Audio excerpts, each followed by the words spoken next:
Oke teman-teman, jadi di video kali ini gue mau membahas kesulitan apa sih yang biasanya dihadapi sama teman-teman yang baru mau buka coffee shop. Nah, semua yang gue jelaskan di video ini berdasarkan pendapat gue pribadi yang pertama, dan yang kedua ini berdasarkan hasil sharing gue ya dengan klien-klien gue sama beberapa orang yang baru mau buka coffee shop dan orang tersebut masih awam di dunia kopi lah ya, atau di industri F&B. Gitu ya. Tapi seperti biasa ya, sebelum gue mulai sharing, gue ngopi dulu. Nah, ini kopinya dari saya samping lagi, ini Special Beans. Kopinya adalah Panama Hartmann. Ya. Tuh, strawberry chewy. Nah, jadi dia ini dari Santa Clara, terus varietasnya itu Caturra, proses pasca panen ini natural. Nah, udah lama nih gue nggak dapet kopi yang proses pasca panennya klasik ya. Terus ketinggiannya dari 1500 sampai 1700. Tasting notes-nya ada strawberry, black cherry, plum, dan chewy. Chewy ini mungkin lebih ke tactile atau tekstur ya, kita lihat aja nanti. Nah, hari ini gue gilingnya pakai Timor Chestnut X-Lite ya. Kalau belum nonton video reviewnya silahkan nonton di sebelah sini. Gue pakai 15 gram. Terus grind size nomor 14. Nah, terus gue hari ini pakai alat seduhnya Immersion Dripper, alat seduh yang tidak pernah salah ya. Terus gue pakai airnya ini Amidi, suhunya sekitar 95-an ya. Nanti gue pakai rasionya 1:15. Oke, langsung kita mulai. Nah, intervalnya gue bagi kedua interval penuangan aja ya. Oke, untuk tuangan pertama bloomingnya di sini gue mau sebanyak 60 gram. Gue diamkan selama 30 detik. Oke, 30 detik kita buka. Nah, nanti menit ke 1 lanjut tuang lagi sampai 225. Tutup, lanjut tuang sampai 225. Oke, sip. Kita tunggu ya. Nanti menit ketiga baru gue buka. Nah, dari kemarin tuh banyak banget yang ngomong ke gue, yang tanya di DM maupun di kolom komentar YouTube. Banyak yang tanya gini, "Bang, lu kok sering banget sih pakai Immersion Dripper ini? Seenak itu kah?" gitu loh ya. Nah, jadi gini teman-teman. Saat ini tuh gue memang lagi suka ngulik juga nih. Tapi nguliknya itu lebih ke arah grind size terus sama suhu air gitu. Nah, gue itu sebisa mungkin mau ngelok variabel yang ada di alat seduh gitu, supaya apa yang gue hasilkan itu misalkan grind size-nya beda atau suhu airnya beda, gue bisa tahu oh perubahan rasanya lebih ke arah mana ya. Nah, terus kalau tonton perhatikan, gue tuh biasanya cuma 2 kali interval penuangan aja gitu. Nah, jadi untuk interval penuangannya, terus debit airnya, blooming, segala macamnya itu sudah gue lock. Jadi dari situ variabel yang bergeser itu benar-benar minim banget lah ya. Jadi gue benar-benar bisa tahu oh kalau misalnya grind size lebih halus efeknya apa, suhu lebih tinggi efeknya apa, dan yang berikutnya yang gue incer itu adalah konsistensinya gitu ya. Nah, ini udah banyak banget teman-teman yang beli ya. Dari Tokopedia gue bisa cek, dan sejauh ini tuh feedbacknya tuh benar-benar teman-teman yang lain udah beli tuh puas gitu lah ya. Kalau tonton penasaran ya, mau nonton video reviewnya dulu silahkan nonton di sebelah sini gitu ya. Sudah gue bahas kenapa gue bilang Immersion Dripper ini adalah alat seduh yang tidak pernah salah. Oke, 3 menit lanjut buka. Nah, dengan resep seduh ini sudah gue coba itu dari kemarin, range brewing time-nya itu dari 4 menit sampai 4 menit 40 detik lah kurang lebihnya ya. Dan kopi ini gue coba kemarin tuh brewing time-nya dipanjangin pun ya. Dan suhunya itu maksimal ada di 95-an, dia itu kemungkinan untuk over extract-nya itu kecil banget gitu ya. Karena mungkin memang roast profile-nya atau roast level-nya dia ada di light to medium, jadi masih aman teman-teman mau tarik panjang gitu. Oke, bagian atas sudah kering, kita stop timernya. Nah, di sini gue dapat 4 menit 39 detik. Tuh. Ya, 4 menit 39. Oke, kita hirup dulu aromanya seperti apa ya. Oke, kalau dari aroma ini gue dapet pertama kali tuh malah karakter si plumnya ya. Plumnya ini bener-bener kerasa banget di depan. Terus strawberry-nya tuh tipis-tipis di belakang, tapi bukan kayak buah strawberry yang fresh ya. Dia ini lebih ke arah strawberry candy gitu ya.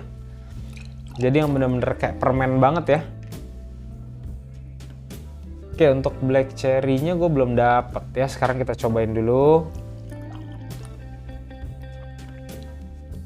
Nah, ternyata pertama kali diminum malah yang dominan itu si black cherry-nya.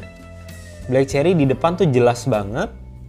Tapi ini black cherry-nya bukan yang kayak fermented ya, enggak. Jadi itu bener-bener cherry lah ya, cherry yang masih fresh banget, terus yang udah matang. Terus disusul sama kayak ada aroma khas dari plum. Sama terakhir di belakang ini gue ngerasanya kayak manisnya tuh lebih ke arah manis apa ya? Manis-manis karamel atau molasses. Malah stroberinya hilang. Unik juga ya. Nah, ini kita tunggu sampai agak dingin sambil gue ngobrol ke materi yang gue mau bahas. Oke. Sebenarnya pertanyaan ini nih udah banyak teman-teman tanyakan itu mungkin dari sekitar 1 tahun lalu sampai 1,5 tahun lalu lah ya. Itu kebanyakan banyak yang DM ke gue tanya-tanya, "Bang, gue mau buka coffee shop tapi gue bingung nih harus start dari mana." gitu ya. Nah ini gue bicarakan itu dari apa yang harus dicari ya, dalam arti ini barang-barangnya. Oke, kalau misalkan masalah interior, terus lu mau nyari buat arsitek macem-macem, itu menurut gue ya memang lu harus hire orang lah gitu ya. Lu harus hire orang yang memang expertise-nya tuh di situ gitu. Nah ada beberapa yang dia ini mau running sendiri nggak pakai konsultan gitu. Nah kesulitannya kan ketika lu nggak pakai konsultan itu sudah pasti lu nggak tahu nih, apalagi dengan catatan lu awam ya, lu nggak tahu mesin apa yang harus lu beli ya, terus kenapa lu harus beli mesin itu ya, terus dengan budget yang lu punya itu maksimalnya lebih baik pakai mesin apa, itu tuh banyak banget pertimbangannya. Dan itu menurut gue pribadi banyak orang yang salah pilih lah gitu ya, karena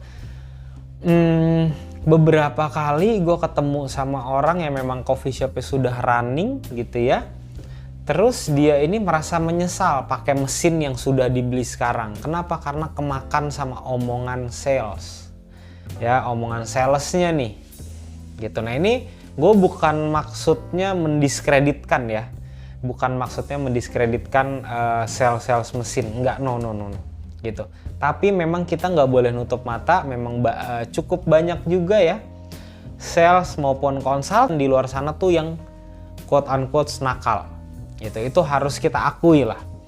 Nah terus pertanyaannya, tipsnya gimana dong buat teman-teman kalau mau milih mesin ya. Nah yang pasti pertama harus teman-teman ingat, ketika teman-teman memang mau untuk komersil gitu ya, lebih baik itu siapin budgetnya mungkin minimal ada di 30 jutaan lah ya, itu untuk mesin aja, belum untuk grinder ya. Kalau memang bisa di atas itu akan lebih mudah, karena pilihan opsinya tuh lebih banyak tuh, mesin apa yang bisa teman-teman beli, mesin apa yang bisa teman-teman pakai gitu. Nah di sini artinya teman-teman jangan tergiur dengan merek mesin atau apapun itu yang cuma mengedepankan murahnya aja gitu ya. Jangan sampai teman-teman itu beli mesin harganya murah, tapi nanti ketika ada problem after salesnya memble ya, terus partnya nggak ada, sekalipun ada mesti inden, udah gitu inden harganya mahal. Jangan sampai ya gitu. Jadi lebih baik teman-teman tuh cari memang yang after salesnya sudah jelas, kantornya ada yang memang dia khusus tuh jual mesin-mesin kopi ya, kelas komersil.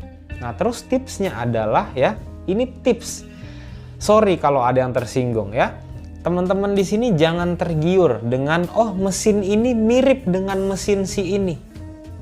Itu banyak banget gue denger dari penjual mesin espresso yang dia itu cuma mengandalkan ya, mesin ini mirip sama ini nih karena kita pabriknya sama nih. No, hati-hati gitu ya.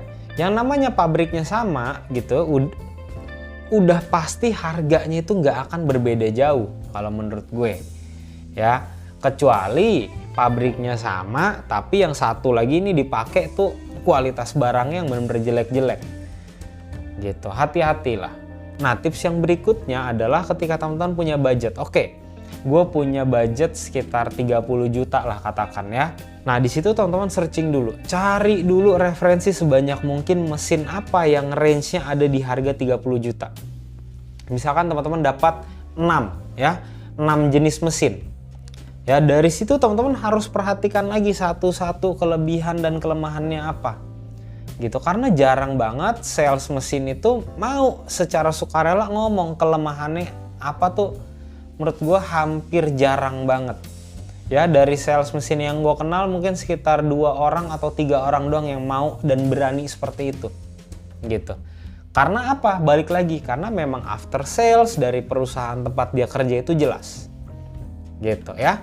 Setelah itu teman-teman misalkan udah dapat 6 nih list, oh pasti biasanya ketika dari 6 list itu teman-teman dapat ya, pasti ada beberapa yang teman-teman eliminasi gitu ya. Setelah teman-teman eliminasi, nah dari beberapa kandidat itu ya, mesinnya baru teman-teman cari tahu atau ngobrol deh ya, teman-teman ke coffee shop atau mungkin punya kenalan yang buka cafe gitu, itu boleh ngobrol ya. Karena biasanya nanti nih balik lagi teman-teman harus mengandalkan koneksi nih. Ya, koneksi buat teman-teman dapetin info lebih banyak. Gitu ya. Ini dengan catatan buat teman-teman yang nggak pakai konsultan ya. Gitu. Karena gue kasihan banget kalau misalkan sampai ada orang yang beli mesin ternyata salesnya atau konsultannya itu nakal gitu ya, cuma mau menguntungkan perutnya sendiri doang. Wah, itu kasihan sih. Karena mesin itu kan bisa dikatakan investasi yang lumayan gede ya. Gitu. Dan itu teman-teman pakai untuk jangka panjang. Nah, jadi nanti kalau teman-teman mau tanya-tanya soal mesin ya, yang teman-teman mau pakai untuk di cafe, teman-teman boleh langsung DM Instagram gua aja. Tapi jangan lupa sebutkan budgetnya. Ya, budgetnya berapa biar bisa gua kasih beberapa opsi lah. Berikut dengan kelemahan-kelemahannya. Ya, kalau kelebihannya gua nggak akan sebutkan lah. Ya, jadi biar bisa teman-teman pertimbangkan dari kelemahannya, teman-teman bisa terima nggak kelemahannya. Gitu ya. Nah, setelah itu kalau mesin udah dapet, ya biasanya mungkin ada beberapa yang kesulitan untuk memilih perintilan-perintilan untuk bar.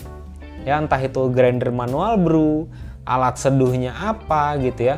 Balik lagi, ya prinsipnya adalah kalau memang teman-teman mau punya konsep atau punya visi dan misi, oke, coffee shop ini atau cafe ini gue mau running harus jangka panjang dan segala macamnya, lebih baik memang beli grinder atau peralatan apapun itu yang kualitasnya itu baik.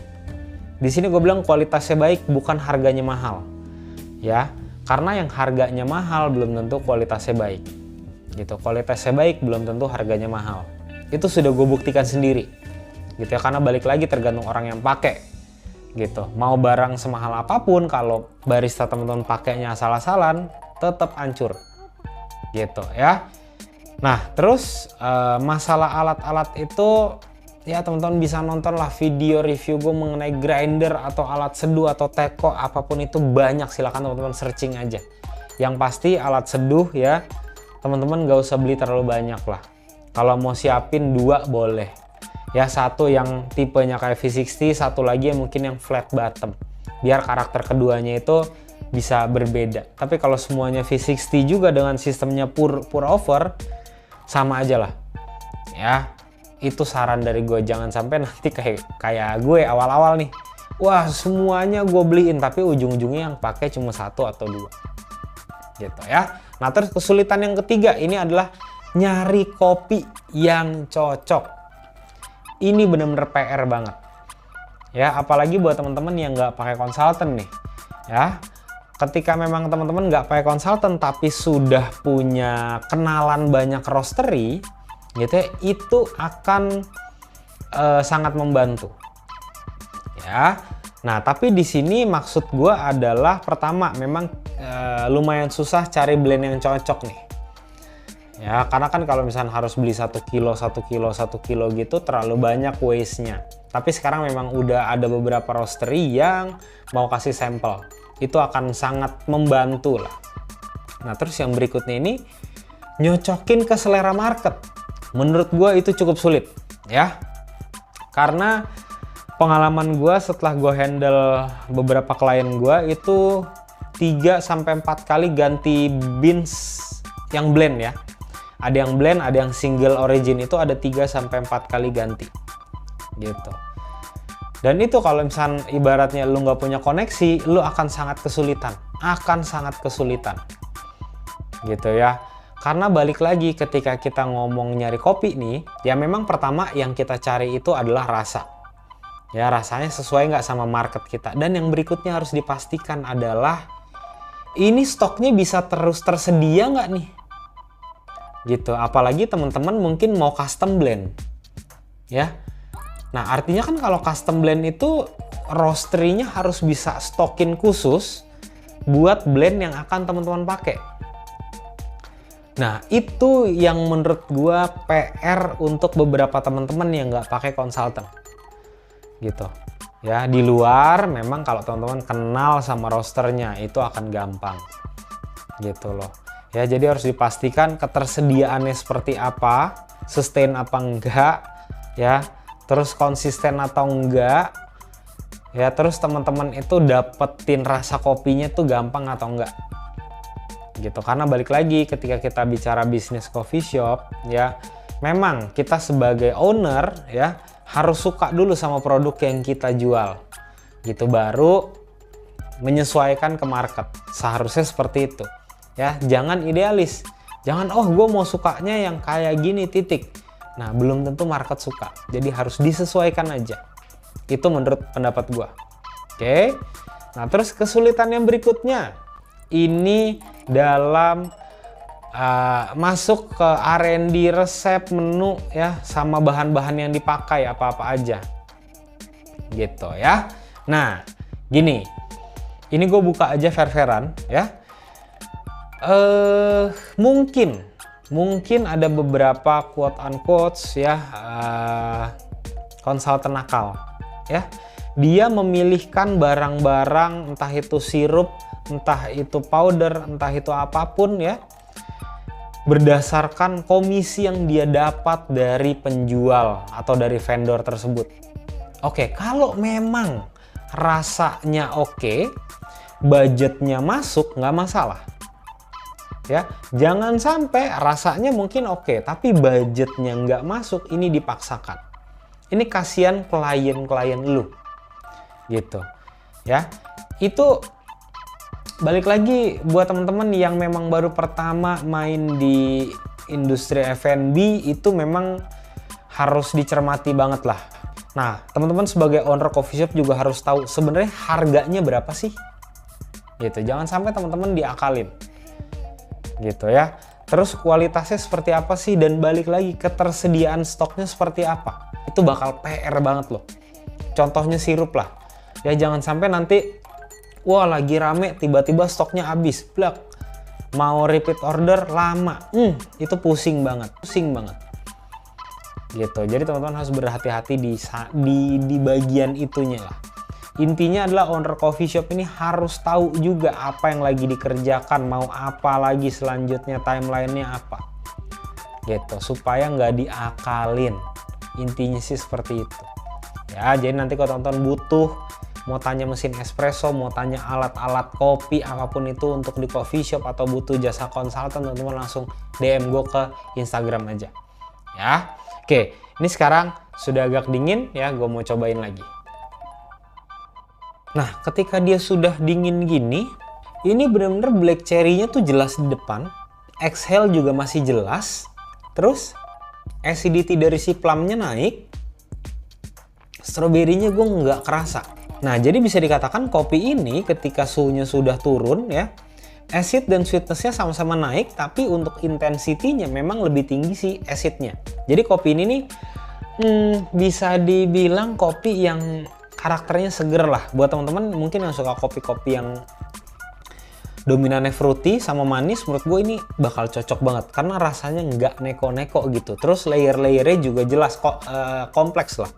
Nah terus bodinya ini bener-bener full body banget, sama dia ini teksturnya gue ngerasanya lebih ke arah juicy.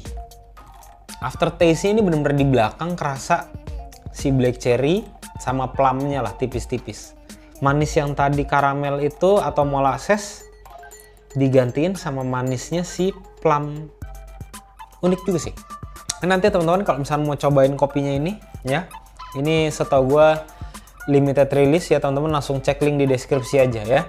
Nah buat teman-teman yang belum follow Instagram gue, silahkan follow dulu aja. Terus teman-teman kalau mau join di grup Telegram, mau tanya-tanya mengenai alat-alat seduh, mengenai kopi, espresso, apapun itu, silahkan teman-teman follow dulu ya Instagram gue. Terus teman-teman lihat ada link di bio gue ya. Itu ada salah satu link yang teman-teman akan diarahkan ke Telegram. Oke teman-teman, kalau misalnya teman-teman punya pendapat mengenai apa yang gue bahas kali ini, silahkan tulis di kolom komentar. Oke teman-teman, sampai ketemu di video selanjutnya. Thank you.